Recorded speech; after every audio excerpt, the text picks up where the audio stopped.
انا اربي طيور مال الزينه، فشلت من مكان لمكان، قلت وين اضمهن؟ اسمهن دماكش. شو اسمه؟ دماكش. دماكش السلح ده. قال لي وين توديهن؟ شو القضيه؟ يمي دماكش كلهن خليهن يمي. هذا نبيش الزوج.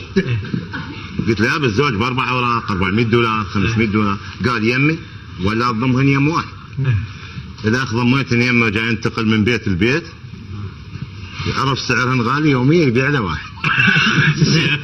يوميا يبيع له واحد. لو زوج يبيع له دمكش. جيت لقيته كلش مرتاح، اباوع طيوري فوق ال20، لقيتن 4. قلت له اقول لك ابو هارون وين الطيور؟ قال غير ما عندك حظ. قلت له ليش؟ قال لك عتوي يعوف الطيور كله.